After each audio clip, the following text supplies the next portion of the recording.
Stop scrolling. You need to hear this. Trump could use something called the Red Mirage to try to sabotage the election just like he did in 2020. So everyone needs to know about the Red Mirage and the Blue Shift. 3 key facts. Number 1, Republican votes tend to get counted first. I'll explain why, but what this means is that early on election night, Republicans appear to be doing better than they really are. Only 4% of the vote is in. Trump is ahead by 39,000 votes. This is the Red Mirage. But then, as more votes get counted, Democrats start to do better. It shifted in the last several hours. This is what's called the Blue Shift. Either party could win, but expect a stronger appearance for Republicans at the beginning than at the end. There's nothing mysterious about it. Votes are counted and then reported locally. Republicans tend to live in more sparsely populated areas, while Democrats tend to live in more densely populated ones. If there are fewer than 3,500 people living in red-leaning Tyrrell County, North Carolina, and over 1 million in blue-leaning Wake County, which do you think is going to finish counting votes first? It's a no-brainer that counties with a larger number of voters will have a larger number of votes that will take longer to count and end up getting tallied later in the evening and potentially into the coming days. On election night in 2020, the small, deep red counties in Georgia, Pennsylvania, Wisconsin, Michigan, and Nevada got done counting first, making it look like Trump was winning. But when the rest of the votes got counted, it turned around. Trump tried to make this sound suspicious and even dirty. This election was over, and then they did dumps. They call them dumps, big, massive dumps.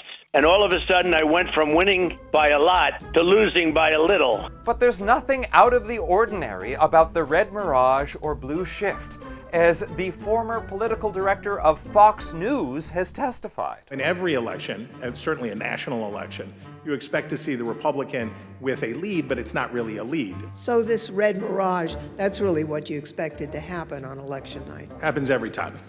And this phenomenon has been compounded by Republican-controlled legislatures seemingly strategically reducing polling places in communities they perceive as more likely to vote Democratic.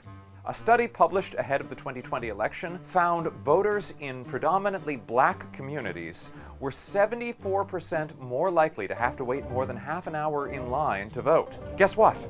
The longer it takes to cast the votes, the longer it takes to count them.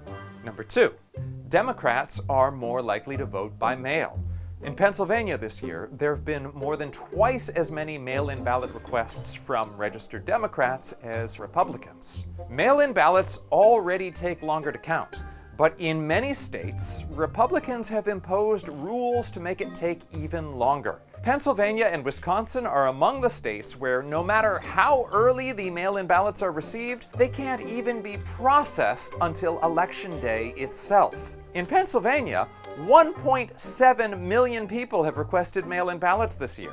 How long do you think it takes just to open 1.7 million envelopes? Number 3, Trump is likely to use the Red Mirage on election night to prematurely declare victory while the majority of votes are still being counted. That is exactly what he did in 2020. Frankly, we did win this election. And evidence brought to light by the January 6th committee suggests this was a premeditated plot. We also interviewed Brad Parscale, President Trump's former campaign manager. He told us he understood that President Trump planned as early as July that he would say he won the election even if he lost. In 2020, Trump tried to falsely claim that votes counted earlier in the night were somehow more legitimate than those counted later.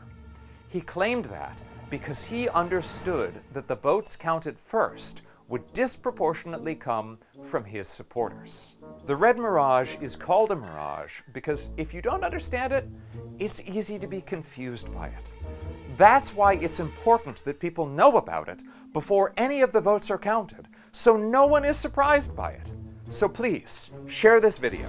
Now chances are early voting has already started in your state, so why don't you put down your phone and go vote? I'm serious, what are you waiting for? You're still here, go, vote.